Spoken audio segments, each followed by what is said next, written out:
ఇంట్లో ఉన్న బంగారాన్ని విడిపించి ఆ రోజు ఆన్లైన్ రేటుకే మేము కొంటాం. Sharma gold company.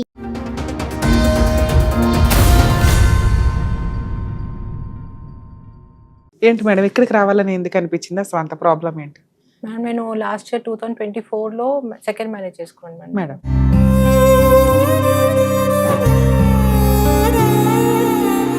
నేను 98లో నాకు ఫస్ట్ మ్యారేజ్ అయింది. 2007లో డైవర్స్ అయిపోయింది. తర్వాత 2007 నుంచి 24 దాకా ఖాళీగా ఉన్నారా? అవును.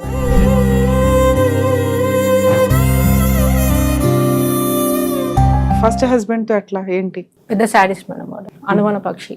అన్న చెల్లెలు పక్క పక్కన పడుకో నాకు అర్థం కాదు. ఇలా ఇలా బంప్స్ మీద కొడతాడు చెల్లెల్ని. నాకు ఆ క్యారెక్టర్స్ అర్థం కావట్లేదు అసలు.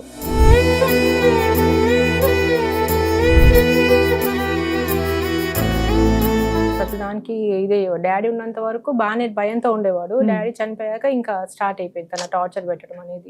గర్ల్ ఫ్రెండ్స్ మెయింటైన్ చేస్తాను. నేను లేనప్పుడు అందరికి టక్కటక్కకు ఫోన్ చేస్తారు, మెసేజ్లు పెడుతుంటారు. ఇక ఇష్టం, ఇక ఇష్టారాజ్యం. ఇంకా అడిగితే వాళ్ళు వచ్చి నా పక్కకు పడుకుంటున్నాను, ఇంకా బూతులే. ఇంకా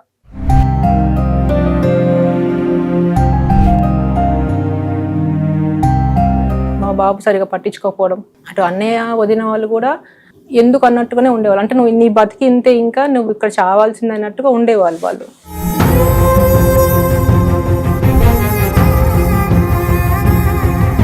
మరి మీ అబ్బాయి బిహేవియర్ కొంచెం తేడా ఉంది, వయసుకు వచ్చేసాడు, అమ్మని ఇంకొకరితో షేర్ చేసుకోవడానికి ఇష్టపడరు. 14-15 ఇయర్స్ పిల్లలు అసలు యాక్సెప్టే చేయరు.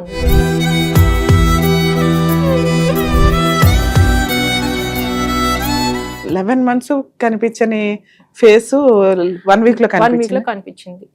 చేసుకున్న 1 week నుంచి స్టార్ట్ అయింది మేడం నాకు టార్చర్. ఇంకా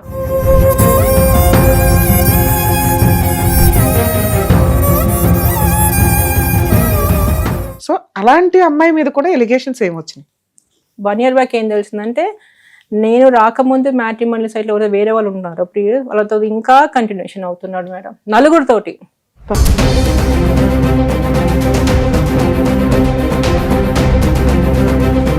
నాకు ఏ రోజు రాని థాట్స్, నాకు ఈ మధ్య సూసైడ్ థాట్స్ వస్తున్నాయి. నాకు అసలు అర్థం కావట్లేదు ఏం చేయాలనేది, ఎవరి దగ్గరికి వెళ్ళాలి, ఏమని మాట్లాడాలి.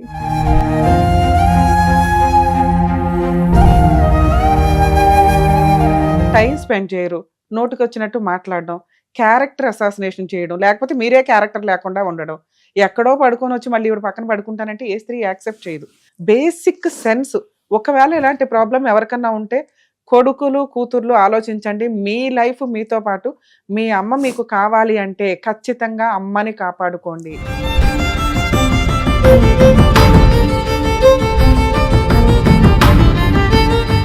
మేడం నమస్తే అండి. నమస్తే. ఏంటి మేడం ఇక్కడికి రావాలని ఎందుకు అనిపించింది? అసలు అంత ప్రాబ్లం ఏంటి?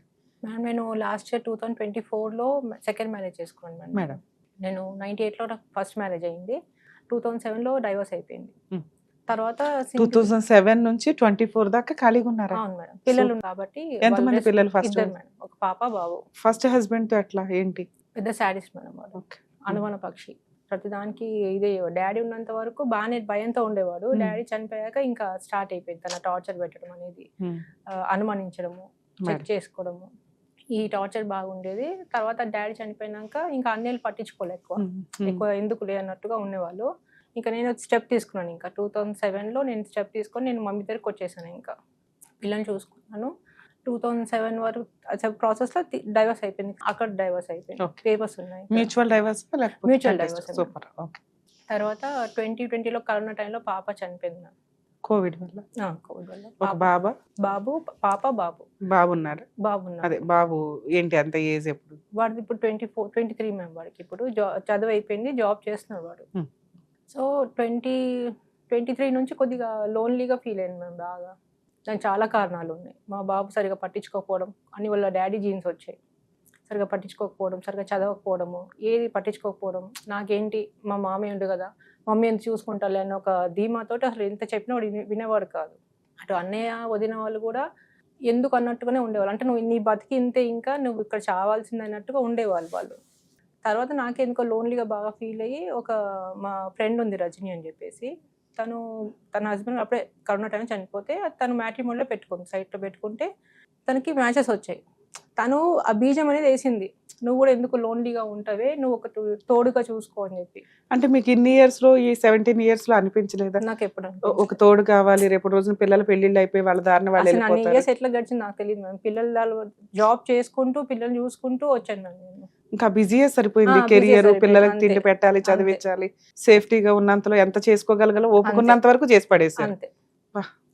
తర్వాత నాకు తను బీజం వేయడం వల్ల నాకు నాటుకుపోయింది అనమాట ఈ లోన్లీనెస్. ఒకటి హెల్త్ బాగాలేక నేను ఒకదానే హాస్పిటల్కి వెళ్దాము, మా బాబు సరిగా పట్టించుకున్నాడు కాదు, వాడు ఒక్కడు కరెక్ట్గా ఉంటే నాకు ఇంత అవస్థ ఉండేది కాదేమో.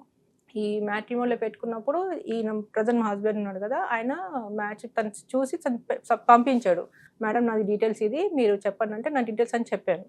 వాళ్ళ వైఫ్ చనిపోయిందని చెప్పాడు. వాళ్ళ wife central government job employee అనమాట, ఢిల్లీలో ఉండేవాళ్ళు. పిల్లలు ఒకడే బాబు ఆయనకి. భర్త ప్రేమ ఎలా ఉంటుందో తెలియదు నాకు, మ్యారేజ్ కాకముందే నాకు అరిచేతిలో వైకుంఠం లాగా చూపించాడు బాగా, నీకు ఇది నేను ఉన్నదని టెన్షన్ పడకు అది ఇది అని చెప్పేసి. ఒకరోజు అమ్మకి చెప్పా, అమ్మ ఇట్లా ఉంది. మీ పరిచయానికి మ్యారేజ్ కి ఎన్ని మంత్స్ ఉంది? 11 months. పర్లా మాక్సిమం మీరు కవర్ చేసినట్లే, అంటే అవతల వ్యక్తిని అండర్స్టాండ్ చేసుకోవడానికి టైం తీసుకున్నారు. Very good. తర్వాత నేను ఇంకా ఈ నమ్మకం కలిగినాక ఇంట్లో చెప్పారు. చెప్పా అమ్మకి. మరి మీ అబ్బాయి బిహేవియర్ కొంచెం తేడా ఉంది, వయసుకు వచ్చేసాడు. గట్టిగా 7-8 years వచ్చిన పిల్లలే అమ్మని ఇంకొకరితో షేర్ చేసుకోవడానికి ఇష్టపడరు. 14-15 years పిల్లలు అసలు యాక్సెప్టే చేయరు. 23 years పిల్లోడు యాక్సెప్ట్ చేస్తాడని ఫస్ట్ నేను అమ్మకి చెప్పాను, అమ్మ ఒకసారి చెప్పు ఇంట్లో అన్నయ్యకి, శివ చెప్పమ్మా అంటే అన్నయ్యకి ఫస్ట్ అన్నయ్యకి చెప్తే, నాదేం లేదమ్మా, దాని ఇష్టం, దాని జీవితం దాని ఇష్టము, కొంటే నాకేం ప్రాబ్లం లేదు అన్నయ్య న్యూట్రల్గా అన్నాడు. మా బాబుతో చెప్పిస్తే వాడు నాకు ఇష్టం లేదు, ఏదున్నా అమ్మ ఇన్నే ఉండాలన్నట్టుగా ఉన్నాడు. సరే అట్లా అన్నాకన్నా వాడు కొద్దిగా ఆలోచన చేసి మమ్మీ ఫీల్ అవుతున్నట్టుంది, చలో వద్దు మమ్మీతో మంచిగా ఉందాం మనము అన్న వాడికి అది అట్లీస్ట్ అమ్మ పెళ్లి చేసుకుంటే నన్ను వదిలేసి నేను వేరైపోతానేమో అనే భయం ఉన్నప్పుడు అమ్మను బాగా చూసుకుంటే బెటర్ కదా అని అనుకుంటే లేదు. అలా లేకుండా ఇంకా మొండిగా తయారాడు వాడు, ఇంకా మొండిగా తయారాడు, చాలా స్టబన్ తయారాడు. ఇంకా ఆ దాంట్లో నాకు ఇక్కడ నుంచి ప్రేమ రావడము, ఇక్కడ నుంచి నాకు ఈ రిజెక్షన్ రాయేసరికి నాకు ఈ డైవర్ట్ అయిపోయాను. చెప్పాను ఇట్లా ఉంది ఇంత సిచ్యువేషన్ అంటే, ఏం కాదు చెప్పైతే చూసినావు కదా, మనం పెళ్లి చేసుకుందాము, ఒక 2-3 నెలలక సెట్ అయ్యాక మనం మళ్ళీ కలిసి ఉందాము. ఇక ఎన్ని మాటలు చెప్పాలో నన్ను అన్ని మాటలు చెప్పాడు మేడం. నమ్మాను. ఒకరోజు August 24th 2024లో తననే గుట్టకెళ్ళాడు. గుట్టకెళ్ళి అక్కడ మ్యారేజ్ అంతా చేశాడు. రిలేషన్స్ వాళ్ళ సైడ్ రిలేషన్స్ అందరిని పిలిచారు, అందరు పెళ్ళికి వచ్చారు, ఫొటోస్ ఉన్నాయి, అన్నీ ఉన్నాయి, చేసుకున్నారు. చేసుకున్న 1 week నుంచి స్టార్ట్ అయింది మేడం నాకు టార్చర్. ఇంకా 11 months కనిపించని ఫేస్ 1 week లో కనిపించింది. ఎట్లా? ఈయనకి చెల్లెలు ఉంది, ఆమె మ్యారేజ్ అయిన 1 yearకే బాబు పుట్టాక హస్బెండ్ చనిపోయాడు. ఆమె ఇంకా సింగిల్ గానే ఉంది. మ్యారేజ్ కాకముందు తన అప్ అండ్ డౌన్స్ చెప్పాడు, నేను అప్ అండ్ డౌన్స్ చెప్పాడు, ఫ్యామిలీ మెంబర్స్ ఎలాంటి వాళ్ళు, మా ఫ్యామిలీ అన్ని షేర్ చేసుకున్నాం, అన్ని బాగానే ఉండేవి. తనకు తెలుసు తన చెల్లెలు ఎలాంటిదో తెలుసు. ఏకదమ్ వాళ్ళ చెల్లెలు ఏంటంటే జెలస్ ఫీల్ అవుతుంది, మేమిద్దరం మంచిగా ఉంటే జెలస్ ఫీల్ అవుతుంది. తను అన్ని ప్రోవోక్ చేసినా కొద్ది అన్ని వింటాడు మేడం, అన్ని ప్రోవోక్ చేసి వినేసి ఇంప్లిమెంట్ చేసేస్తాడు నా మీద. అండ్ ఇంకోటి ఏంటంటే మన ఒక లాస్ట్ ఇయర్ 1 week లో ఇవి ఎట్లా స్టార్ట్ అవుతాయి? మీరు హ్యాపీగా లైఫ్ ఎంజాయ్ చేసుకోవడానికే సరిపోతుంది. మెల్లిమెల్లిగా స్టార్ట్ అయింది. స్టార్ట్ అవడం 1 week నుంచి మెల్లిమెల్లి. ఎక్కడ కాపురం ఎక్కడ పెట్టారు? రామంతపూర్లో. అంటే వాళ్ళ ఓన్ హౌసా, మీ ఓన్ హౌసా? నాకు రెంటెడ్ హౌస్ ఏం లేదు నాకు. ఇదేం గవర్నమెంట్ జాబా, ప్రైవేట్ జాబా? Private job. అవుట్ సోర్సింగ్ లా చేస్తున్నాను. అది కూడా రీసెంట్ జాయిన్. అది కూడా జాబ్ చేయి ఇంకా నా వెనకాల పడ్డమే. ఇంకా ఈ 11 months లో మరి అది మాట్లాడుకోలేదా? మీ కెరియర్ ఏంటి, జాబ్ చేయాలా, లేకపోతే ఈయన మీకు ఏం సేఫ్టీ ఇస్తాడని? మీరు సెకండ్ మ్యారేజ్ కి వెళ్తున్నప్పుడు సేఫ్టీ అడగాలిగా. అక్కడ ఫస్ట్ మ్యారేజ్ కి సంబంధించిన పిల్లలు ఉన్నారు, వాళ్ళు ఏదైనా రేపొద్దుట మిమ్మల్ని రోడ్డు మీద పడేయడానికి అవకాశం ఉంది. ఈయన ఎన్ని రోజులు ఇది చేస్తారో మనకు తెలియదు కదా, మీరు ఏం సేఫ్టీ అడగలేదా? ప్రాపర్టీ ఏదన్నా కానీ. నేను మనిషిని నమ్ముతాను మేడం, డబ్బులు నమ్మేది ఉంటే నాకు ఎంతసేపు మేము నన్ను డబ్బులు సంపాదించాలి, ఒక ఆడది డబ్బులు సంపాదించాలంటే సింగిల్ మదర్ ఎంతసేపు మేడం? కరెక్ట్. తోడు అవసరం లేదు నాకు, అప్పుడు డబ్బులు ఉంటే చాలు, అంతే కదా. నేను ఆ కాన్సెప్ట్ తోటి ఆయన మాట్లాడే మాటలతో గుడ్డిగా నమ్మి ఈయనే దేవుడు, ఇంకా నాకు ఈయనే ప్రపంచము, ఈయనంత బాగా చూసుకుంటున్నాడు, భార్యనంత బాగా చూసుకున్నాడు, తల్లినంత బాగా చూసుకున్నాడు, నన్ను ఎందుకు చూసుకోలేను ఒక నమ్మకంతో చేసుకున్నాను నేను. ఇంట్లో ఎవరు తెలియకుండా గుట్టకు తీసుకెళ్ళి చేయించాడు, వాళ్ళ చుట్టాలందరూ వచ్చారు. తర్వాత ఇంకా 1 week నుంచి స్టార్ట్ అయింది ఇంకా టార్చర్ పెట్టడం. ఇంకా వన్ ఇయర్ బ్యాక్ ఏం తెలిసింది అంటే మ్యారేజ్ 1.5 year అయిపోయింది. 1 year బ్యాక్ ఏం తెలిసిందంటే నేను రాకముందు మ్యాట్రిమోనియల్ సైట్‌లో ఎవరో వేరే వాళ్ళు ఉన్నారు. అప్పుడు వాళ్ళతో ఇంకా కంటిన్యూషన్ అవుతున్నాడు మేడం. నలుగురితోటి. అబ్బా! నలుగురితోటి. హ్మ్. అడిగితే గొడవ, తిట్లు, కొట్లు, బూతులు. నేను ఏమన్నా నువ్వు పడి ఉండాలంతే. ఇంట్లో పని కోసం వాళ్ళ అబ్బాయి చూసుకోవడానికి నన్ను చేసుకొని తప్పించి ఇంకా వేరేది ఏం తోట్లేదు అసలు. మీ అబ్బాయిని ఎంటర్‌టైన్ చేసాడా? పిలిపిస్తాను, అస్సలు ఏం మాట్లాడతాను, లేదు. ఏం అబ్బాయిని లేదు అసలు. ఒప్పించుకుంటాను ఇప్పుడు అన్నాడు నాకు మా కదా! ఇంటికి పోవడానికి రాకపోకలు బంద్ అయిపోయినాయి. మమ్మీ ఇంటికి. నేను మమ్మీని చూసుకోవాలంటే, మా కొడుకుని చూసుకోవాలంటే దొంగతనంగా ఎళ్లి చూసుకొని వస్తున్నాను వాళ్ళని నేను. ఎందుకంటే అన్నయ్య ఇంట్లోకి రానివ్వట్లేదు. ఎందుకు? చెప్పకుండా చేసుకుంది కాబట్టి. మీ అబ్బాయి మీతో కంఫర్ట్‌గానే ఏదో మాట్లాడుతున్నాడా? ఇంకా గుడ్లో మెల్ల. అంతే. హ్మ్. మాట్లాడుకోవాలంతే. ఇక్కడ నేను చేసిన పొరపాటేంటి నాకే అర్థం కావట్లేదు మేడం. ఏదైనా ప్రాబ్లమ్ ఉంటే కూర్చొని సార్ట్ ఔట్ చేసుకో. నా కాన్సెప్ట్ అది. నేను తప్పు చేసి నాకు చెప్పు. నేను ఇది సరిదిద్దుకుంటా. నువ్వు ఇది తప్పు చేసినావు అబ్బా! ఇది కరెక్ట్ కాదంటే నువ్వు కూడా నాకు చెప్పడానికని ఇంకా బూతులే మేడం ఇంకా. అసలు కాంప్రమైజింగ్ అనే మాటనే ఉండదసలు. వాళ్ళతో నేను ఎప్పుడన్నా బయటికెళ్ళినా, మమ్మీ దగ్గరికెళ్ళినా ఇమ్మీడియేట్ ఫోన్స్ అన్నీ ఎళ్ళిపోతాయి. నా దగ్గర అన్ని ప్రూఫ్స్ ఉన్నాయి మేడం. హ్మ్. ఫోన్‌లు ఎళ్ళిపోతాయి. మీ మీద ఏం చెప్తారు వాళ్ళు? ఇంత కష్టపడి మిమ్మల్ని చూస్ చేసుకున్న వ్యక్తి 11 నెలల్లో మీ క్యారెక్టర్ ఏంటో మీరు అన్నీ నచ్చారు. అవును. ఎందుకంటే ఈ రోజుల్లో మీలాగా ఎవరు దొరకరు. అంత అవును. పర్ఫెక్ట్‌గా ఇందాక ఒక సూపర్ డైలాగ్ అన్నారు. మీకు ఎవరు అడ్డే లేదు. మీరు ఏమన్నా తలుసుకొని ఒక ఆడది చెయ్యాలంటే ఎన్నన్నా చేయొచ్చు. మీరు అన్నట్లు చాలా సంపాదించొచ్చు. అలాంటిది మీరు విత్ క్యారెక్టర్ తోటి 17 ఏళ్ళు వెయిట్ చేసి ఓ మంచి వ్యక్తి నన్ను అండర్‌స్టాండ్ చేసుకున్నాడు. నన్ను కొంచెం జాగ్రత్తగా చూసుకుంటాడు. నన్ను ఎంత చూసుకుంటే నేను అతన్ని ఎంత చూసుకుంటాను అనే ఉద్దేశంతోటే మీరు ఒక గుమ్మంలోకి అడుగుపెట్టారు. వెళ్ళిన దగ్గర నుంచి మీకు సినిమా కనిపిస్తుంది. ఉత్తినే తగాదాలవ్వు. ఇటువైపు నుంచి ఏదన్నా ఉండాలి. అవుతాయి మేడం. ఇప్పుడు అటువైపు నుంచి మనకు కొన్ని విషయాలు అర్థమవుతున్నాయి. ఆడపడుచు ఏది ఎక్కేస్తే అది. వాళ్ళకి ఇన్‌సెక్యూరిటీ ఈవిడొచ్చి డామినేట్ చేసేస్తదా? మొత్తం ఆక్యుపై చేసుకుంటదా? మమ్మల్ని రోడ్డు మీద ఏస్తదని ఆటోమేటిక్‌గా సెకండ్ అనేసరికి వాళ్ళకి ఆ ఎలిగేషన్స్ తోటి ఆ కుళ్ళైతే ఉంటుంది హ్మ్. కామన్‌గా. హ్మ్. మీ మీద ఏం చెప్తారు? సర్దుకోరా? పని చెయ్యరా? వాళ్ళకి రెస్పెక్ట్ ఇవ్వరా? ఏంటి? అన్నీ చేస్తాను మేడం నేను. వాళ్ళు నేనొక ఏదో ఒకటి చెప్పాలిగా ఒక గొడవ అవుతున్నప్పుడు. మంచి కుటుంబం నుంచి వచ్చాను కాబట్టి మమ్మీ నాకు మంచి విషయాలు నేర్పించింది. అవే హ్మ్. పెట్టుకున్నాను. ఆ! మీరు ఆయన వద్దన్నా మంచిగానే ఉంటారు. ఎందుకంటే మీకు అవసరం. ఆ! సెకండ్ మ్యారేజ్ మీకు అవసరం. దాన్ని మామూలు అమ్మాయి కంటే కూడా ఎక్కువ ప్రొటెక్ట్ చేసుకుంటారు. ఎందుకంటే చాలా గ్యాప్ తర్వాత చేసుకున్నారు. మీరేం ఫట్మని ఒకళ్ళు ఎళ్ళిపోయారు కాబట్టి ఇంకొకళ్ళని చేసుకోవాలని 2, 3 ఇయర్స్‌కి డెసిషన్ తీసుకోలే. సొసైటీని చూసారు. మీ సింగిల్ లైఫ్ చూసారు. నాకు తోడు కావాలనుకుని ఎళ్ళినప్పుడు మీరు మాక్సిమం నిలబెట్టుకోవడానికి ఎన్ని కష్టాలన్నా పడతారు. సో, అలాంటి అమ్మాయి మీద కూడా ఎలిగేషన్స్ ఏమొచ్చినాయి? వాళ్ళు గంటల కొద్దీ మాట్లాడుకుంటారు మ్యామ్. నాకు తెలిసి ఇంతవరకు నాకు ఇద్దరు అన్నయ్యలున్నారు. హ్మ్. నేను ఏ రోజు అన్నయ్యలు పక్కన కూర్చోను గానీ, కానీ ఇద్దరు ఒక బెడ్ మీద పక్క పక్కన పడుకుంటారు మ్యామ్. ఆ ఫోటో గూడా ఉంది. అన్న, చెల్లెలు పక్క పక్కన పడుకోవడం నాకు అర్థం గాదు. ఇలా బంప్స్ మీద కొడతాడు చెల్లెల్ని. హ్మ్. నాకు ఆ క్యారెక్టర్స్‌లో అర్థం గావట్లే అసలు.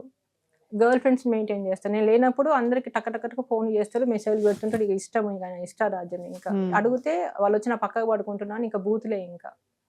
ఉంటారు. ఉంటే ఉండు లేకపోతే ఇక బూతులే ఇంక ఇంట్లో నుంచి వెళ్ళిపో అని చెప్పి బూతులు మీ మాట్లాడుకుంటూ అత్త, ఉంటారు. మామయ్య ఎక్కడుంటారు? లేరండి. అత్తయ్య అప్పుడే చనిపోయారు. ఆడపడుచు మీతో ఎందుకుంటది? మాతో ఉండదు. హ్మ్. తను ఉండే తొర్రూరులో జాబ్ చేస్తుంది తను. హ్మ్. కానీ వచ్చినప్పుడల్లా ఫిట్టింగ్ పెట్టి పోతది. ఎంత కాలానికి ఒకసారి వస్తది? నెలకి ఒక 2 సార్లన్నా వస్తుంది మేడం. సో, మిగతా రోజులు బానే ఉంటారా మీరు? చెప్తున్నా కదా! అప్పుడప్పుడు బావుంటది. ఆయనకు ఫోన్స్ రావడము, ఆయన డిస్టర్బ్ ఎందుకయితాడో తెలీదు. ఇప్పుడు వీళ్ళ బాబు రెస్పాన్సిబిలిటీ ఈయన మీద పడింది. హ్మ్. ఈయన పెళ్లి చేయాలి. అవును. మ్యాచెస్ చూస్తున్నాం. ఆ అబ్బాయేమో ఇంత ఫ్యాట్ ఉంటాడు. కంట్రోల్ పెట్టమంటే అది కూడా చెప్పడు. ఒక మంచి మాట అనేది ఆయన నోట్లోంచి రాదు మేడం. హ్మ్. నచ్చ చెప్పుకుందాం, చెల్లెలు నచ్చ చెప్పుకుందాం. ఇప్పుడు నువ్వు ఎంటర్‌టైన్ ఎందుకు చేస్తున్నావు? భార్యాభర్తల మధ్యలో 1,00,000 అవుతాయి.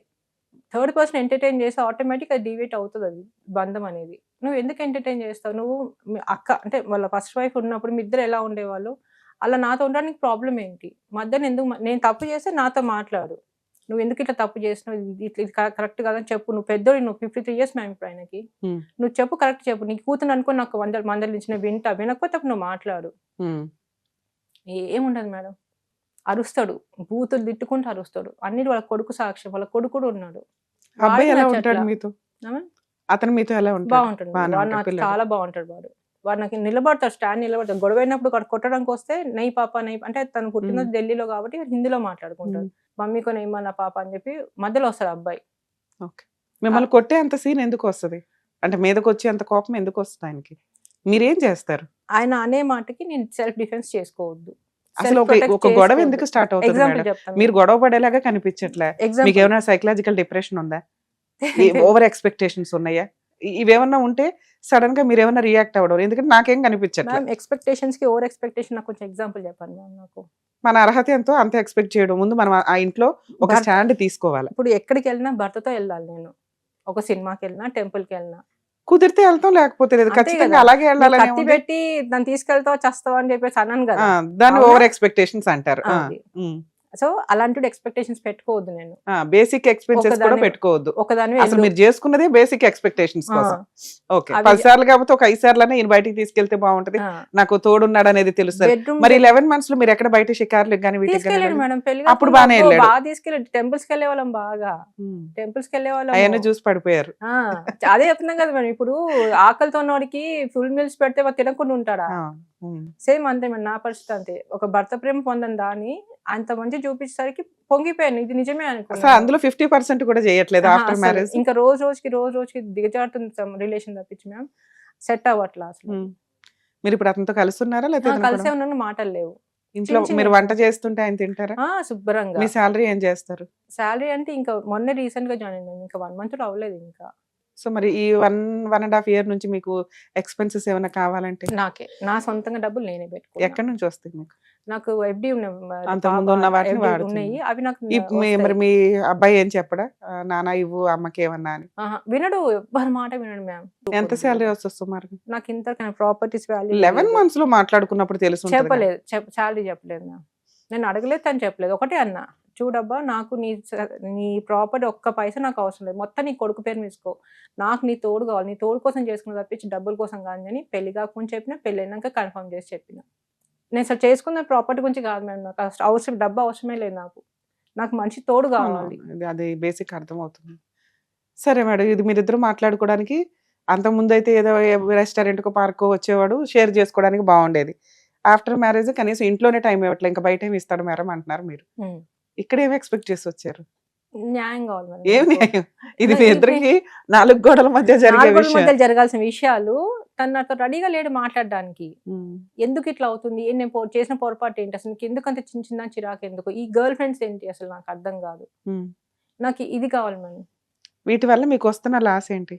అది మీకు తెలియదు. గర్ల్ ఫ్రెండ్స్ తోటి మాట్లాడుతున్న విషయం మీకు తెలియదనే అనుకుందాం. ఇప్పుడు మనం ఎందుకు రోడ్డు మీద పడ్డాం అనవసరంగా, మనకి తెలియదు. మనకు కావాల్సింది ఏంటి? ఫస్ట్ 11 months ఎలా ఉన్నాడో కనీసం అందులో 50% అన్నా ఉంటే నేను కనీసం కంటిన్యూ అవ్వగలుగుతాను నీతో. ఇప్పుడు నాకు ఎంత ప్రెజర్ అవుతుందంటే నా ఉనికే క్వశ్చన్ మార్క్ అయిపోయింది. ఇదేగా మీరు అనేది. నేను ఇంట్లో ఓ పని అమ్మాయిలాగా నడుస్తున్నాను. ఇంట్లో టీవీ ఉంది, ఫ్రిడ్జ్ ఉంది, సెకండ్ భార్య ఉంది. సరే ఉన్నా బాగుండు, అలా దానికి ఏం నొప్పి లేకుండా ఉంటే బాగానే ఉంటది. మళ్ళీ ఎదురు నొప్పి మాట ద్వారా గానీ చేతుల ద్వారా గానీ ఎవ్రీ 15 days కి ఏదో ఒక న్యూసెన్స్ అయితే ఖచ్చితంగా ఉంటుంది. మీరేమనుకుంటున్నారు? నాకు అసలు ఏం అర్థం కావట్లేదు. ఎవరి దగ్గరికి వెళ్ళాలి నాకు అర్థం కావట్లేదు. నాకు ఏ రోజు రాని థాట్స్, నాకు ఈ మధ్య సూసైడ్ థాట్స్ వస్తున్నాయి. ఇది కరెక్ట్ కాదని చెప్పేసి నేను ఇక్కడ ఈ ప్లాట్ఫామ్ వెతుక్కున్నాను నేను. నాకు అసలు అర్థం కావట్లేదు ఏం చేయాలనేది. ఎవరి దగ్గరికి వెళ్ళాలి, ఏమని మాట్లాడాలి. ఎవ్వరికి భయపడు. చాలా మొండోడు. ఎంత మొండోడు అంటే అంత మొండోడు. ఏం చేసుకుంటే చేసుకోపో అన్నాడు. మేడం చెప్పే మానసిక వేదన కొన్ని లక్షల మంది మహిళలకి రిప్రజెంటేషన్. క్యారెక్టర్తో మహిళలే దొరకట్లేదురా బాబు అని మనం ఏడుస్తుంటే ఒక క్యారెక్టర్ ఉన్న స్త్రీ వచ్చి మన ముందు కూర్చున్నారు. ఇలా కూడా చాలా మంది ఉన్నారండి. ఎందుకంటే క్యారెక్టర్కే ఇంపార్టెన్స్ ఇస్తారు. ఉన్నంతలో కష్టాలని భరించటానికి కుటుంబం కోసం, సొసైటీ కోసం ఉంటారు. అలా ఉన్న మహిళ, ఒక అమ్మాయి దొరికిందంటే అతను అదృష్టవంతుడి కిందే లెక్క.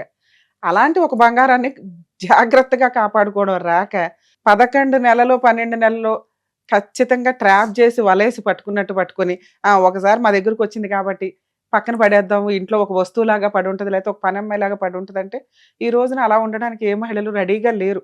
కనీసం ఆ అమ్మాయికి ఒక 20% ప్రేమ అందిస్తే మిగతా రిమైనింగ్ 80% వాళ్ళు అంతకంటే ఎక్కువ ప్రేమ అందిస్తారు. ఆ బేసిక్ నాలెడ్జ్ లేక టైం స్పెండ్ చేయరు, నోటికొచ్చినట్టు మాట్లాడడం, క్యారెక్టర్ అసాసినేషన్ చేయడం, లేకపోతే మీరే క్యారెక్టర్ లేకుండా ఉండడం, ఎక్కడో పడుకొని వచ్చి మళ్ళీ ఇప్పుడు పక్కన పడుకుంటానంటే ఏ స్త్రీ యాక్సెప్ట్ చేయదు. దీనివల్ల వీళ్ళు ఒక ఓదార్పు యాత్ర ఎక్స్పెక్ట్ చేస్తూ ఉంటారు. అలా ఉండే సొసైటీ నుంచి ఆవిడ 18 years పర్ఫెక్ట్గా ఉన్నప్పుడు అరే ఇలాంటి అమ్మాయి మాకు దొరికితే బాగుండరా బాబు అని చాలామంది అనుకుంటారు. మీరు ఆవిడ అంత జాగ్రత్తగా కాపురాన్ని డీల్ చేసుకుంటూ వచ్చి పిల్లల విషయాల్లో కూడా జాగ్రత్త పడుతూ వచ్చారు. పిల్లల గురించి మాట్లాడాలి ఇక్కడ. మగాడెప్పుడు మగాడే అన్నట్లు కొన్ని కేసుల్లో మగపిల్లాడు ఉండి కూడా సపోర్టింగ్ లేకుండా అయిపోయింది. నిజంగా ఆ అబ్బాయి కరెక్ట్‌గా ఉండుంటే, అమ్మ నీ తర్వాతే నేను, నా తర్వాతే నువ్వు, నీ తర్వాతే నా భార్య నిన్ను బాగా చూసుకుంటే, నేను ఆ అమ్మాయిని చాలా బాగా చూసుకుంటానని ఒక్క డైలాగ్ అనుంటే, ఆ పిల్లోడు మ్యారిటల్ రిలేషను బావుంటది. అమ్మ కూడా హ్యాపీగా బతకగలిగిద్ది. ఎందుకంటే, ఆ అమ్మాయి జీవితం అంతా కూడా కొడుక్కే త్యాగం చేసింది ఒక రకంగా. ఒక ఒక క్రూయల్ మెంటాలిటీ ఉన్న భర్త దగ్గర నుంచి పిల్లలిద్దరిని ప్రొటెక్ట్ చేస్తే, ఆ పిల్లాడికి అమ్మ వాల్యూ తెలియల. ఆ పిల్లాడు చేసిన మిస్టేకు, అది పోనీ మైనరు పిల్లాడు తెలీదంటానికి ఈరోజు 16 ఇయర్స్‌కే ముదురు ముచ్చల్లాగా ఉన్నారు. అలాంటిది 23 ఇయర్స్ పెళ్ళికొచ్చాడు. అప్పుడు అమ్మ ఈ డెసిషన్ కరెక్ట్ కాదు నేనున్నాను కదా అని ధైర్యం ఇచ్చుంటే ఆవిడ ఈరోజు ఈ ఊబిలో పడేది కాదు. సో, ఆ రోజున కొడుకు అసలు కొడుకు వల్లే ఈ దారి ఎతుక్కుంది అది వేరే సంగతి. దాంతో పాటు కొడుకు కనీసం అమ్మకి అరే! నా అమ్మ నా నా నాకొక చెట్టు ఒక ఇత్తనం వేసి ఇంత సపోర్ట్ చేసిన ఒక వ్యక్తి వెళ్ళిపోతదేమో వేరే చోటకి వెళ్ళిందంటే నేను పరాయివాడిని అయిపోతా. కాబట్టి నా అమ్మని నేను కాపాడుకోవాలి అని బేసిక్ సెన్స్ ఒకవేళ ఇలాంటి ప్రాబ్లమ్ ఎవరికన్నా ఉంటే కొడుకులు, కూతుర్లు ఆలోచించండి. మీ లైఫ్ మీతో పాటు మీ అమ్మ మీకు కావాలి అంటే ఖచ్చితంగా అమ్మని కాపాడుకోండి. నాన్నయినా కూడా ఎక్కడో రేర్ ఆఫ్ రేర్ కేసుల్లో నాన్నలు కూడా పాపం జీవితాలు త్యాగం చేస్తూ పిల్లల కోసం ఉంటారు. తీరా చూస్తే వాళ్ళనేదో బబ్లుగా నవిలినట్టు నవిలేసి ఊదేస్తాం. అవసరం లేదు, పర్లేదు. ఈళ్ళతో మాకు పని లేదు. మాకు కొత్త లైఫ్ ఉంది అనుకుంటే తల్లిదండ్రులు చాలా నరకం అనుభవిస్తూ సీనియర్ సిటిజన్స్ హోమ్స్‌లో వీటిల్లో బతకాల్సొస్తుంది. అది ఒక రకంగా పాపం కింద లెక్క. వాళ్ళు ఇష్టపడి వెళ్ళిపోయి మనం నచ్చక వాళ్ళు వెళ్ళిపోతే ఓకే గానీ, మన వల్ల వాళ్ళు వెళ్ళకూడదు. దయచేసి అది గుర్తుపెట్టుకోండి. ఇక 2 ఏ వ్యక్తి అయితే ఒక భార్య పోయి నెక్స్ట్ ఒక అమ్మాయి కోసం వెతికి, అమ్మాయి దొరికినప్పుడు ఫస్ట్ 11 మంత్స్ బావుండి, బాగా టైమ్ ఎంటర్‌టైన్ చేసి, లవర్స్ కూడా చేసే పని అది లవ్ మ్యారేజ్‌లో సగం ఫెయిల్ ఎందుకవుతాయంటే, బిఫోర్ మ్యారేజ్ వాళ్ళు టైమ్ స్పెండ్ చేసే విధానం గాని, వాళ్ళిచ్చే హామీలు గాని, ఫ్రెండ్స్‌ని కూడా కాదనుకోని ఈవిడ ఎనకాలే తిరిగి, ఆఫ్టర్ మ్యారేజ్ ఇక ఫ్రెండ్స్ తర్వాత ఎవరన్నా అనడం గాని, కెరియర్ తర్వాత ఎవరన్నా అనడం, ఇంట్లో వచ్చి పడుంది కాబట్టి ఇంకా బానిస పడుంది అంటే, ఆ అమ్మాయికి ఒక మనసుంటది. ఆ అమ్మాయి ఏం వస్తువు కాదు. ఆలోచన విధానాలు మారి ఎక్స్‌ట్రా మ్యారిటల్ అఫైర్స్ దాకా ఎళ్తున్నాయి. ఇక ఇలాంటి మంచోళ్ళుంటారు. ఆవిడ ఆల్రెడీ మనకొక హింట్ ఇచ్చింది. సూసైడ్ టెండెన్సీలు వస్తున్నాయండి అని. ఎందుకంటే ఖచ్చితంగా వీళ్ళు బయటికెళ్ళి తప్పు చేసే వ్యక్తులు కాదు. తప్పు చేయలేరు. ప్రెషర్ కుక్కర్‌లో ప్రెషర్ అవుతున్నట్లు ఉన్నప్పుడు, ఓకే. ఇంతేనా నా లైఫు? నేను 18 ఇయర్స్ తర్వాత ఏదో పెనం మీద నుంచొచ్చి పొయ్యిలో పడ్డట్టు అయిందేంటి నా పని? కనీసం అక్కడే ఉన్న మా అన్నయ్య నాకు ఇంతకాలం సపోర్ట్ చేసిన అన్నయ్య, అమ్మ దగ్గరన్నా ఉండేదాన్ని. పిల్లోడు పెళ్లి చేసుకొని వెళ్ళిపోయినా, నేనంటూ నా తిండేదో నేను తినే, నా పచ్చడి మెతుకులేదో నేను తినేదాన్ని. ఈడేదో బిర్యానీ పెడతాను. బిర్యానీ కూడా అవసరం లేదు మేడం. పులిహోర పెడతానని తీసుకొచ్చి, ఆ పచ్చడి కూడా పెట్టట్లేదు. చాలా హీనంగా ఉంది నా పరిస్థితి. అప్పుడు ఏం ఆలోచిస్తారు చెప్పండి ఒక స్త్రీ? ఖచ్చితంగా డిప్రెషన్‌లోకి వెళ్ళడం, సైకలాజికల్ ప్రాబ్లమ్స్, సూసైడ్ టెండెన్సీలు. ఇవి ఒక రకంగా సెకండ్ మ్యారేజ్ చేసుకున్న వ్యక్తి ఎవరైతే ఉన్నారో, ఆ వ్యక్తి కొంచెం రియలైజ్ అవ్వాల్సిన వ్యక్తి. ఎందుకంటే మీ ఏజ్‌లకి ఎవరో కౌన్సెలింగ్ ఇస్తే వినరు. ఎందుకంటే మీరే 10 మందికి కౌన్సెలింగ్ ఇచ్చేంత ఏజ్‌లోకొచ్చేసారు. సొసైటీని మీరు చూసారు. కౌన్సెలింగ్‌కి వెళ్ళాల్సి వస్తే ఏజ్‌తో సంబంధం లేదండి. అవతల వ్యక్తి యొక్క మనసు మీరు అర్థం చేసుకోలేనప్పుడు కౌన్సెలింగ్‌కి వెళ్ళాల్సిందే. అది ఫ్యామిలీ కౌన్సెలింగా, సైకలాజికల్ కౌన్సెలింగా. మేడం మీ విషయానికొస్తే, మీ అదృష్టం పిల్లాడు ఫస్ట్ హస్బెండ్ పిల్లాడు ఎవరైతే ఉన్నారో కొంచెం సపోర్ట్ ఉన్నాడు. ఇంక మీ ఆయన ఎవరి మాట వినడు. ఆ అబ్బాయి ద్వారా మీరేమన్నా ట్రై చేయగలిగితే ట్రై చేయండి. లేదు నన్ను ఒకసారి మాట్లాడమంటే నేను మాట్లాడతాను. కానీ ఈ స్టేజ్ మీద నుంచి మాట్లాడడం కరెక్ట్ కాదు మీ ఫ్యామిలీకి. ఎందుకంటే అసలు ఈ విషయం తెలియకుండా ఉండడం బెటర్. ఇక్కడికొచ్చిన వాళ్ళ యొక్క గోప్యత మాకు చాలా ఇంపార్టెంట్. కానీ మరి ఎందుకు టీవీ షోలో చెప్తారండి అంటే ఇలాంటి ప్రాబ్లమ్స్ ఉన్న వ్యక్తులు బయట రాంగ్ డెసిషన్స్ తీసుకోకుండా ఉంటారు. నెక్స్ట్ ఇలాంటి ఒక ప్రాబ్లమ్ వస్తే ఎలా సాల్వ్ చేసుకోవాలనేది సుమన్ టీవీ ద్వారా మేము చేయగలుగుతున్నంత వరకు 100% చేస్తాం. ఇలాంటి ఒక ప్రాబ్లమ్ ఉన్నప్పుడు దయచేసి ఇలాంటి బంగారాలు బయట బోలెడుమంది ఉంటారండి మహిళలు. సెల్ఫ్ రెస్పెక్ట్ ఎంత ఇంపార్టెంటో మీకోసం మీరు బతకడం కూడా అంతే ఇంపార్టెంట్. డిప్రెషన్‌కి ఎళ్ళాల్సిన అవసరమే లేదు. ఒక మంచి లైఫ్ అని చూజ్ చేసుకున్నారు. అతనేదో బాలేదు కదా అని చెప్పి సూసైడ్‌లోకి వెళితే అసలు మానవ జన్మ ఎత్తుడే చాలా గొప్ప విషయం. మనకు తెలిసినంత నాలెడ్జ్. ఇదుంది. దీన్ని పూర్తిగా ఎంజాయ్ చేసేద్దాం. మళ్ళీ సగంలో టింగ్ అని తీసేస్తే ఇంకేం మిగిలున్నాయో కష్టాలు, సుఖాలు. సుఖాలుంటే హ్యాపీ ఎంజాయ్ చేద్దాం. కష్టాలుంటే మళ్ళీ అవి నెక్స్ట్ జన్మకెళ్తాయేమో. ఎందుకొచ్చింది? బతుకుదాం. బతికి ఇదేదో ఈ జన్మలో ఎంజాయ్ చేసేస్తే హ్యాపీ. ఎందుకంటే కళ్ళు లేనోళ్ళున్నారు, కాళ్ళు లేనోళ్ళున్నారు, చేతులు లేనోళ్ళున్నారు. వాళ్ళు రూపాయి సంపాదించడానికి రోడ్ల మీద పడి తిరుగుతుంటే మనం సూసైడ్ చేసుకుంటామంటే ఎట్లా మేడం? మీరు అంత మంచి వ్యక్తి. అంత క్యారెక్టర్ ఉన్న వ్యక్తి. మీరిలా తిరగాలసల. అతనుంటే ఉంటాడు లేకపోతే లేదు. మీరు ఎందుకు చూస్ చేసుకున్నారు? నాకు ఓ ప్రొటెక్షన్, నాకు ఓ భర్త కావాలండి అని. ఒక 20% అయితే అది ప్రొవైడ్ అయింది మీకు. అతనేమి మిమ్మల్ని ఇంట్లో నుంచి వెళ్ళిపోమని చెప్పట్లేదు. ఉండు. ఇంతే. నా లైఫ్ స్టైల్ ఇంతే. నీ లైఫ్ స్టైల్ నువ్వు చూసుకో. ఆ ఇంట్లో ఉండి మీరేం చేయగలరు? ఇంతవరకు చూడండి. కెరియర్ చూసుకుంటారా? ఆల్రెడీ ఒక పిల్లాడికి మీరు ఆ అబ్బాయి అదృష్టమే ఏమో! మీకు అక్కడే రుణానుబంధం ఉందో. మీరు ఒక తల్లిగా అక్కడ నిలబడి ఆ అబ్బాయికి గౌరవంగా పెళ్లి చేయడం. ఇది మీకు పుణ్యం యాడ్ అవుతది ఖచ్చితంగా. ఎందుకంటే ఆ అబ్బాయి ఇంతకాలం ఆ ఫాదర్ ఇంకా అమ్మ దగ్గర కొడుకులు, కూతుర్లు పెరగగలరు గానీ, ఒక ఫాదర్ దగ్గర పిల్లలు పెరగలేరు. వాళ్ళకుండే నరకం వాళ్ళకుంటది. మీరు ఈ రోజు పడుతున్న నరకంలో రెండొంతులు ఎక్స్‌ట్రా ఆ పిల్లోడు పడే ఉంటాడు. పడున్నాడు. పెద్దోడు అవును. అనుకుంటాం గానీ మనం, తండ్రి దగ్గర పెరిగే పిల్లలకి మన చట్టాలు ఎందుకు అంత ఫెసిలిటీ ఇవ్వరంటే, తండ్రికి పిల్లలంటే ఇష్టమే. కానీ చూసే విధానంలో అంత టైమ్ స్పెండ్ చేయలేరు. అవును. అంత ఓపిక ఉండదు. అంత ఆలోచన విధానం ఉండదు. 30 రోజుల్లో ఒక రోజు బాధపడితే ఎక్కువ. కానీ తల్లి 29 రోజులు బాధపడతది పిల్లల కోసం. పిల్లల్ని రక్షించుకోవడం కోసం. సో, ఆ పిల్లోడు మీరు ఎట్లా ఒక కాటాలో ఒకవైపు ఉన్నారో, ఆ అబ్బాయి కూడా అటున్నాడు. నిజంగా మీ సపోర్టే ఆ పిల్లోడికని నా ఉద్దేశం ఉన్నంతలో. ఈ పుణ్యం యాడ్ చేసుకోండి మేడం. ఎందుకన్నా బెటర్. ఎందుకంటే ఆ పిల్లోడు కూడా పిన్ని మాకెందుకు అంటే మనం లెక్క చేయవసరం లేదు. ఆ పిల్లోడు మిమ్మల్ని ప్రొటెక్ట్ చేయడానికి చూస్తున్నాడు. మీ అవసరం ఆ పిల్లోడికి చాలా ఉంది. ఆ అబ్బాయి ఏజ్‌కి. మీ ఇద్దరు ఫ్రెండ్‌షిప్. మీ ఇద్దరు ఒక మాట. ఎందుకంటే మీరు ఒక మంచి కొడుకు, మాట వినే కొడుకు కోసం చూసారు. ఒక కొడుకొచ్చాడు. వాడొచ్చాడు. ఆ బాగానే కొడుక్కి మీరు ఎంత హెల్ప్ చేయగలరు? ఏమో ఇక్కడ రాసాడు దేవుడు. ఈ పిల్లోడికి హెల్ప్ చేద్దాం. ఈ పిల్లోడిని పెళ్లి చేసి పంపిస్తే రేపు ఏదైనా తేడా వచ్చినా ఆ అబ్బాయి కూడా మీకు లీగల్‌గా ముందుంటాడు. 2 ఒకవేళ మీరు మాట్లాడడానికి ఆ అబ్బాయి ద్వారా ట్రై చేస్తే కొంచెం అవ్వలే. అసలు ఇలా ఉండండి మేడం. కొంతకాలం ఉండండి. ఇంకో 2 ఇయర్స్, 3 ఇయర్స్. ఏ రోజైతే మీకు కష్టంగా అనిపించిందో, నా రిక్వెస్ట్ మేడం దయచేసి మీరు సూసైడ్ దాకా వెళ్ళొద్దు. ఒక్క అడుగు మీరు బయటికేసి, రమ్య గారు అని ఒక్క ఫోన్ చేయండి. లీగల్‌గా ఎంతవరకు అంత తీసుకొని మీరు ఇండివిడ్యువల్‌గానే బతుకుదురు గాని. ఎందుకు మనం అనవసరంగా సూసైడ్‌లు చేసుకొని వెళ్ళిపోవడం. ఆల్రెడీ ఒక వ్యక్తిని ఎలా వదిలించుకోవాలో మీకు తెలిసింది. ఈ వ్యక్తి కోసం సూసైడ్ చేసుకోవడం ఏంటమ్మా? అర్హతే లేని వ్యక్తుల కోసం. కరెక్ట్ కాదు కదా! కొంచెం ధైర్యంగా ఉండండి. ప్లీజ్ ఇది నా రిక్వెస్ట్ అనుకోండి. మీకు కష్టం వచ్చిన రోజు, లేదు మేడం ఇతనితో ఫోన్ మాట్లాడదాం, ఇతనితో కౌన్సెలింగ్ మాట్లాడదాం. ఇంక నా వల్ల కావట్లే. కానీ అది ఎప్పటిదాకా ఆగమంటానంటే, ఆ పిల్లోడు పెళ్లి దాకా కొంచెం చూడండి అంట. ఆ అబ్బాయికి ఇప్పుడు 18 ఇయర్స్ మ్యామ్ ఇప్పుడు అబ్బాయికి. మా ఇంకో అబ్బాయికి 23 వాళ్ళ ఇంకా అబ్బాయికి బెటర్ అండి. ఎందుకంటే ఆ పిల్లోడికి అవసరం మీ అవసరం చాలా ఉంది. మీరు గుమ్మం దాటి బయటకొచ్చారంటే ఆడు చచ్చిపోతాడు కూడా. ఎందుకంటే మళ్ళీ నరకం. అరే! ఒక అమ్మ ఎట్లా అయ్యింది, దేవుడు ఇంకో అమ్మని ఇచ్చాడనుకుంటే, ఈ అమ్మ ఆవిడ వలన ఆవిడెళ్ళిపోయింది. వాడంటాడు మమ్మీ నీతో పాటు నేను వస్తా ఇక్కడ ఉంటా అంటాడు. సూపర్ అండి. ఆ ఒక్క మాటకి అంటాడు. చాలు మేడం మీరు. అంటాడు మేడం మీకున్న బాబు. మంచితనానికి ఆ ఒక్క మాటకి మీరక్కడ ఉండిపోవచ్చు. అంటాడు. మాక్సిమం ఉండండి. ఎందుకంటే ఇప్పుడు రమ్య గారు మాట్లాడితేనో, ఇంకొకళ్ళు మాట్లాడితేనో ఈయనకి ఇంకా తింగర పెడతది. ఇంకేదో ఆలోచన అవును. వస్తది. ఇంకొంచెం మొండితనం వస్తది. ఇంకా తెగించి చూస్తాడు. ఇక నేననేది ఏంటంటే, ఆయన పర్సనల్ విషయాలు పట్టించుకోకండి. మనకు అవసరం లేదు. మార్చలేం. ఆయన మారి వెనక్కొస్తాడు. 2 ఒక మంచి పిల్లోడిని ఇచ్చారు. ఆ పిల్లోడికి మీ అవసరం ఉంది కాబట్టి, పిల్లోడి కోసం మాక్సిమం మీరు ఎంత సర్దుకోగలరో అంత.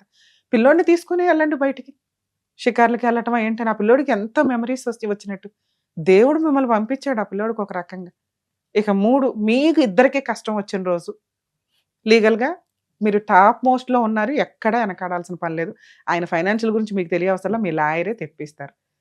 ఏ కేసులు వేయసలు ఒక్క 498 ఒక డీవీసీ మిమ్మల్ని డైవర్స్ కూడా ఇవ్వమని చెప్పను. అతనితో కలిసి ఉండొద్దు అంట. రిజిస్ట్రేషన్ అవ్వలేదు మేడం ఇంకా మా అవసరం లేదు మ్యారేజ్. మేడం. మ్యారేజ్ అయిందంటే చాలు. ఫోటోస్ ఉన్నాయి మ్యామ్. అసలు పైగా ఇప్పుడు సుప్రీం కోర్ట్ గైడ్‌లైన్స్ సహజీవనం కూడా వైఫ్ క్యారెక్టర్‌కి ఏ రైట్స్ అయితే ఉంటాయో అవే. నంబర్ ఆఫ్ కేసుల్లో సుప్రీం కోర్ట్ జడ్జిమెంట్లు ఇస్తున్నారు. సో మీరు కొంచెం కూడా వెనకాడ ఆడాల్సిన అవసరం లేదు. ఇంకో ఇప్పుడే లీగాలిటీ వద్దు. ఇప్పుడే రమ్య గారి ఫోన్ వద్దు. సరేనా? Yeah. మీరు కొంచెం ధైర్యంగా ఉండండి తల్లి. నిజంగా కష్టం వచ్చిన రోజు మా సపోర్ట్ మీకు ఎప్పుడూ ఉంటది. Thank you. Before marriage gents గాని, లేడీస్ గాని ఆ జెంట్స్ ఇచ్చే అపూర్వమైన టైంకి గాని, వాళ్ళ మాటలకు గాని అలా ఫ్లాట్ అయిపోయి ఉంటారు. ఆఫ్టర్ మ్యారేజ్ అట్లా ఎక్స్‌పెక్ట్ చేయకండి. అది లవ్ మ్యారేజ్‌ల్లో లేదా కొంచెం మ్యారేజ్‌కి, ఎంగేజ్‌మెంట్‌లకి ముందు జరిగే ఇన్సిడెంట్‌ల్లో. ఎందుకంటే కొంచెం వాళ్ళ ప్రైవసీ వాళ్ళకుంటది. వాళ్ళ లైఫ్ వాళ్ళకుంటది. 24 అవర్స్ కలిసున్నప్పుడు నా భార్య నా ఇంట్లో ఉంది అన్నప్పుడు ఒక వస్తువు కొనాలి అనుకుంటే యాంగ్జైటీ ఎంత చూపిస్తామో ఆఫ్టర్ కొనేసిన తర్వాత ఒక 1 ఇయర్‌కో 6 మంత్స్‌కో పెద్ద అంత ఉండదు. సో కాబట్టి వస్తువుతో మనుషుల్ని పోల్చాలని నేను అనుకోవట్లేదు గానీ, అంత ఓవర్ ఎక్స్‌పెక్టేషన్స్‌లో వెళ్ళకండి ఒకటి. 2 ఇక్కడ ఈ కేసు మనం అర్థం చేసుకుంటే ఒక పిల్లాడికి దేవుడు తల్లిని తీసేసినట్టే లెక్క. కానీ ఆ పిల్లోడు ఈ రోజున అమ్మ అని వెయిట్ చేస్తున్నాడు. ఆ పిల్లోడి కోసం కొంచెం డిప్రెషన్స్‌లోకి వెళ్ళకుండా ఆ వ్యక్తిని వదిలేస్తే ఎలా బతుకుతారో అలా పిల్లాడి కోసం కొంత టైం స్పెండ్ చేసి వాళ్ళిద్దరూ షికారుకెళ్తే ముందు మనం ఉంటున్న ప్రెజెంట్ ఈ సిట్యుయేషన్ సొసైటీకి భర్త కుటుంబం అనేది ఒక ప్రహరీ గోడ లాగానే ఒక ప్రొటెక్షన్ కిందే లెక్క.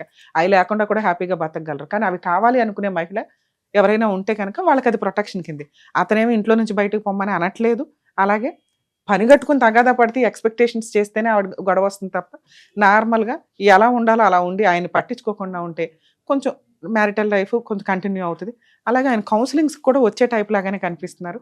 మేబీ పిల్లోడు కొంచెం ఒక లైఫ్ సెట్ అయిపోయిన తర్వాత డెసిషన్ తీసుకుంటే లీగల్గా వెళ్ళి ప్రొసీడ్ అవ్వడానికి అవకాశం ఉంది.